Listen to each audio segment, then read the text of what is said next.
Hello everyone, कैसे हैं आप सब? कैसी चल रही है आप सबकी तैयारी? आई होप आप सबकी तैयारी सब अच्छी चल रही होगी। अगर आप भी इस बार ARO 2023 का प्रीलिम देना चाहते हैं और आप चाहते हैं कि आपका सेफ स्कोर कितना हो और आपकी 90 प्लस कितने होनी चाहिए, कैसे होना चाहिए, किस सब्जेक्ट को प्रायोरिटी देना चाहिए, तो इसको जानने के लिए छोटा सा वीडियो है, ज़्यादा समय आपका नहीं लगेगा, अंत तक बने रहिए। चलिए सबसे पहले हम बात करते हैं ARO के टोटल सिलेबस की। ठीक है, ध्यान से देखिएगा आपके कितने हिंदी में कितने क्वेश्चन आते हैं। जो अब तक की न्यूज़ आ रही है उसके हिसाब से आपका हिंदी का और GS का पेपर एक साथ होगा, मतलब कंबाइंड होगा। आपके टोटल 200 क्वेश्चन आएंगे, जिसमें 60 हिंदी के होंगे और आपका 140 का आपका GS होगा। ठीक है, तो हिंदी की बात अभी साइड करते हैं, अभी हम बात करते हैं GS की कि आपको GS में कितना स्कोर करना है 140 क्वेश्चन में से। एक बात तो अपने मन में जान लीजिए कि अब तक जिस हिसाब से आयोग पेपर बनाता आया है उसका ट्रेंड देखते हुए आपको बता रही हूँ, आप में से बहुत लोगों ने देखा भी होगा कि 140 में से 140 क्वेश्चन पूरे सही नहीं होते, डिस्प्यूटेड इनके हमेशा रहते हैं। तो आपको कितने का टारगेट लेके चलना है, किस सब्जेक्ट को प्रायोरिटी देनी है,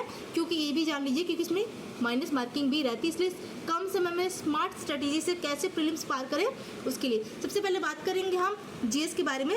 GS में आपकी टोटल 140 क्वेश्चन होते हैं। आपको इसमें कितने स्कोर कवर करने हैं? मैं आपको सजेस्ट करूँगी कि आपको 90 क्वेश्चन आफ्टर नेगेटिव आपको 90 क्वेश्चंस का टारगेट रखना चाहिए, जिसमें सबसे पहले प्रायोरिटी, आप प्रायोरिटी वाइज सब्जेक्ट को पढ़िए। अगर आपकी अभी भी तैयारी नहीं है तो अभी भी इस स्ट्रेटेजी से आप प्रीलिम्स पार कर सकते हैं। सबसे पहले बात करेंगे हम करंट अफेयर्स की। सबसे पहले आपको प्रायोरिटी देनी है करंट अफेयर्स की। बात करते हैं इस सेक्शन से कितने क्वेश्चन आते हैं, तो इस सेक्शन से आते हैं आपके मिनिमम 25 से 30 क्वेश्चन, अराउंड 25 से 30 क्वेश्चन, जिसमें आपके यूपी, नेशनल, इंटरनेशनल और आपका बजट सब कुछ लेके ही 25 से 30 क्वेश्चन आपके आते हैं।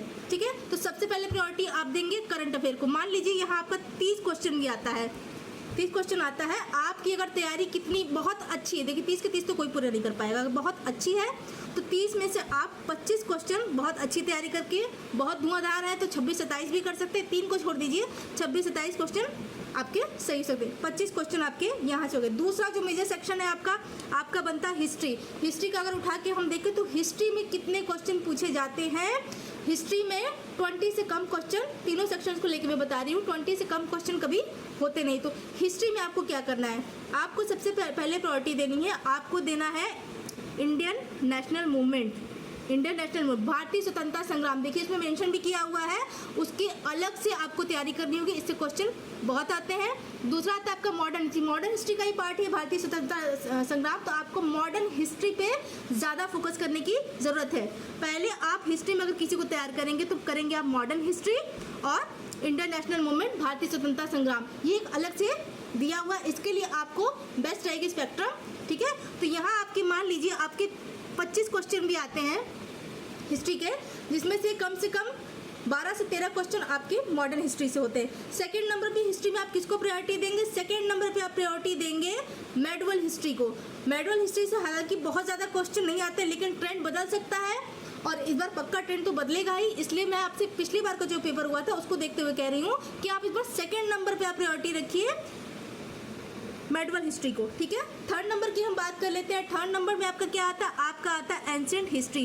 एंशिएंट हिस्ट्री के लिए मैंने आपको बताया था, आप क्लास 11th की रामशरण शर्मा की ओल्ड NCERT बुक लीजिए और आप चाहे तो SK पांडे की, दोनों को मिला के पढ़ते थे, क्योंकि RO है UPP से थोड़ा फैक्ट्स ज़्यादा पूछते हैं, लेकिन आप अपने कॉन्सेप्ट को क्लियर रखिएगा, सिर्फ फैक्ट बेस पे इस बार तैयारी मत करिएगा, नहीं तो आयोग आपको फंसा सकता है। आपका कॉन्सेप्ट क्लियर रहेगा तो कितने भी फैक्टर हैं आप कर ले जाएंगे। इन दो बुकों को मैं सजेस्ट करती हूँ। नंबर 1 पे करंट अफेयर की बात की, ठीक है, यहाँ पे आपके आगे 25 से 30 क्वेश्चन मिल लिए, आपने 25 क्वेश्चन सही कर लिए।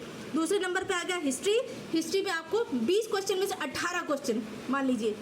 ठीक है, थर्ड जो सब्जेक्ट आता है वो हम बात करेंगे, वो आपका आता है ज्योग्राफी। ज्योग्राफी में भी काफ़ी क्वेश्चन पूछे जाते हैं, जिसमें से कि वर्ल्ड ज्योग्राफी में मैपिंग का जो होता है, इंडियन ज्योग्राफी में जो सॉइल वाला चैप्टर होता है उससे उतना नहीं आता है, और जनजातीय वगैरह है, कुछ पोर्शन है, पूरा नहीं पढ़ना है, मैं आपको शॉर्ट स्टडी बता रही हूँ। थर्ड नंबर पे आप ज्योग्राफी को प्रायोरिटी रखिए। ज्योग्राफी में भी 15 से 18 क्वेश्चन पूछ लिए जाते हैं, तो आप पहला करंट अफेयर, दूसरा हिस्ट्री, तीसरा ज्योग्राफी, उसके बाद आप चौथे नंबर प्रायोरिटी रखेंगे साइंस को। ठीक, चौथे नंबर पे आपका है सब्जेक्ट है साइंस। अब साइंस में भी आपको किसको प्रायोरिटी रखना है? साइंस पे आपको प्रायोरिटी रखना है पहले नंबर पे बायो, देन दूसरे नंबर पे केमिस्ट्री, ठीक है। ये नहीं कह रही कि आप फिजिक्स छोड़ दीजिए, लेकिन इन दोनों को ज़्यादा लेते हुए पढ़िए, क्योंकि साइंस की हम बात करें तो साइंस में भी आते हैं आपके 15 से 18 क्वेश्चन आपके यहाँ से बन जाते हैं, मिनिमम मैं बता रही हूँ, इससे ज़्यादा भी हो सकते हैं। फोर्थ नंबर पे आपकी बात करते हैं, फोर्थ नंबर पे आपका क्या आता है, फोर्थ नंबर पे आपका पॉलिटी आता है। पॉलिटी पे बहुत ज़्यादा क्वेश्चन नहीं आते हैं, 10 से 12 क्वेश्चन आते हैं। इवन मैं बात करूँगी पॉलिटी की, अगर आप जीएस पढ़ने की स्टार्टिंग कर रहे हैं तो सबसे पहला सब्जेक्ट जो आपको इंटरेस्टिंग लगता है और जो जल्दी तैयार होता है मेरे अकॉर्डिंग, वो है पॉलिटी। अगर पॉलिटी 1-2 बार आपने अच्छे से पढ़ ली तो आपका बहुत अच्छा, इसमें अगर आप पढ़ लिए तो 10 से 12 क्वेश्चन आपको कहीं आप पूरे कर ले जाएंगे, आपको कहीं फंसाएगा नहीं। जैसे अब तक के क्वेश्चन आए जो मैंने ट्रेंड देखा है उसके हिसाब से मैं बता रही हूँ। फिर उसके बाद, ठीक है, फिर उसके बाद आप किसको प्रायोरिटी देंगे, इन्वायरमेंट। इन्वायरमेंट आपका ज्योग्राफी के सेक्शन में ही कवर हो जाता है, उसमें अलग से जो अधिनियम आए रहते हैं, ठीक है, और जो योजनाएं आई रहती हैं, ये सब थोड़ा बहुत जो होता है ये आपको पढ़ना है। इसमें 8 से 10 क्वेश्चन आपके इन्वायरमेंट से मैक्सिमम मैं बता रही हूँ बन जाते हैं। देन उसके बाद आपको लास्ट में पढ़ना है यूपी स्पेशल, ठीक है, यूपी स्पेशल, और सबसे लास्ट में आप पढ़ेंगे मिसलेनियस। मिसलेनियस में से 10 से 15, देखिए जीएस की बात करें तो जीएस में आपका रीजनिंग मैथ्स भी आता है, आप उसको किनारे कर देते हैं, मत पढ़िए जीएस, रीजनिंग मैथ्स नहीं आता है, ठीक है, आप उसको किनारे कर दीजिए। कुछ रीजनिंग के कुछ क्वेश्चन ऐसे होते हैं कि बहुत ज़्यादा आप थोड़ा सा भी दिमाग लगा लोगे ना तो कर पाओगे। हाँ, जिसने नहीं पढ़ा है वो पूरा का पूरा तो नहीं कर पाएगा, लेकिन कम से कम 2-4 क्वेश्चन तैयार कर पाएगा ना, अगर सही से किसी ने भी तैयारी की है, थोड़ा सा भी पढ़ा है। उसके बाद आपका लास्ट में आता है इकॉनमी। कुछ लोग कहते हैं कि मैम मुझे इकॉनमी में बड़ी दिक्कत होती है, इकॉनमी नहीं पढ़ पाते हैं। देखिए इकॉनमी की बात कर ले तो 70% आपका इसमें जो है आपका आता है करंट अफेयर, 30% आपका आता है इसमें बेस। तो मान लीजिए आपके पास समय अभी नहीं है, आपने इकॉनमी नहीं पढ़ी है, तो वो 70% में जिसमें बजट हो गया, हाँ, केंद्रीय बजट, उत्तर प्रदेश का बजट, आर्थिक नीति जो आर्थिक समीक्षा रही है वो, योजनाएं केंद्र की, ठीक है, आपको ये सब पढ़ना रहता है। ये सब आपको करंट अफेयर में कवर हो जाता है, तो बहुत अलग से पढ़ने की जरूरत। अगर आप इतना भी पढ़ लेते हैं ना तो आप इजीली 90 क्वेश्चन क्रॉस कर जाएंगे। अब मैं आपको जोड़ के बताती हूँ कैसे आपके 90 क्वेश्चन हो रहे हैं, ठीक है। देखिए सबसे पहले आपका हुआ करंट अफेयर। करंट अफेयर में मैंने आपको कितना बोला था, 25 क्वेश्चन, ठीक है, ये हो गया 25 क्वेश्चन आपके।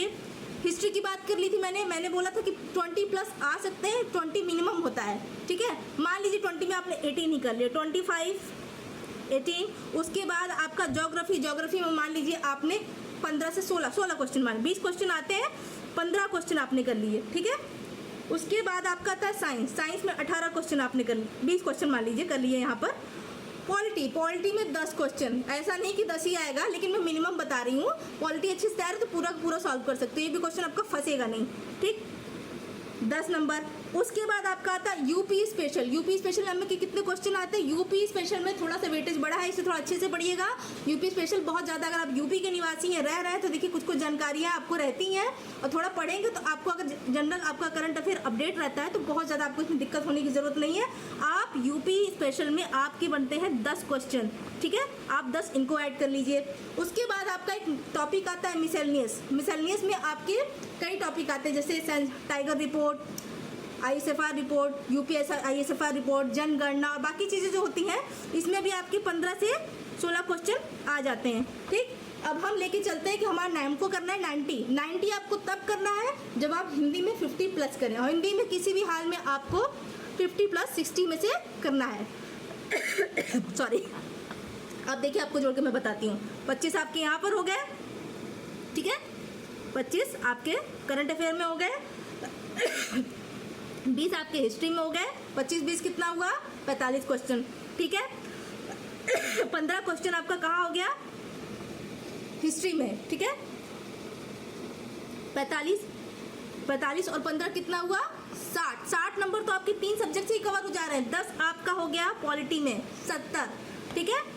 साइंस हो गया आपका, मान लीजिए 20 क्वेश्चन साइंस के, 15 क्वेश्चन आप कर लीजिए, 70 में 15 आपने जोड़ा कितना हुआ, 85 तो यहीं से हो जा रहा है आपका। उसके बाद सबसे लास्ट में इन्वायरमेंट से मान लीजिए 5 क्वेश्चन, 90 आपका यहाँ से हो गया। यूपी स्पेशल से कम अगर 10 क्वेश्चन आ रहे हैं तो कितनी भी गिरी पड़ी हालत में यार 5-6 क्वेश्चन तो बिल्कुल सही करोगे ही ना। तो ये आपके हो गए 85+ कितना हुआ आपका, 85+ आपने 5 कर लिए, 10 क्वेश्चन आते, मैं कहती हूँ 5 किया आपने, ठीक है। फिर भी गिरी पड़ी हालत में अगर इतना ध्यान देते ना, आपका 90 क्वेश्चन तो हो ही जाएगा। अभी एक टॉपिक आपका बचा हुआ है मिसलेनियस, और उसके बाद आपका रीजनिंग और मैथ। अगर रीजनिंग और मैथ पे आपकी पकड़ अच्छी है तब आपके लिए वेल एंड गुड है। इसलिए अगर आप चाहते हैं कि कम समय में आपका आरओ प्रीलिम्स के लिए स्ट्रेटजी ऐसी बनाई जाए, क्योंकि आपको देखिए किसी भी सब्जेक्ट में पीएचडी नहीं करनी है, आपको उतना पढ़ना है कि बस आपका एग्जाम क्रैक हो जाए। आपको सिर्फ एग्जाम क्रैक करने से मतलब है, तो आप इतना भी करेंगे ना तो किसी भी गिरी पड़ी हालत में अगर तैयारी आपकी अच्छी रही है तो आप 90 नंबर, लेकिन ये 90 नंबर आपके तभी फायदेमंद होंगे जब आपकी हिंदी में 50+ बनेंगे। तो हिंदी में 50+ करने के लिए क्या करना है, कैसे पढ़ना है, क्या रिसोर्सेस होने चाहिए, उसके लिए बात हम करते हैं नेक्स्ट वीडियो में। अगर आपको मेरा ये वीडियो पसंद आया, आई होप आपको पसंद जरूर आया होगा। आपके कोई भी कमेंट्स हो, कोई फीडबैक हो जरूर दीजिएगा। आप फर्स्ट टाइम मेरे चैनल पर विजिट कर रहे हैं तो please do like, comment, share and subscribe. Thank you, मिलते हैं आपसे अगले वीडियो में। तब तक के लिए धन्यवाद, जय हिंद।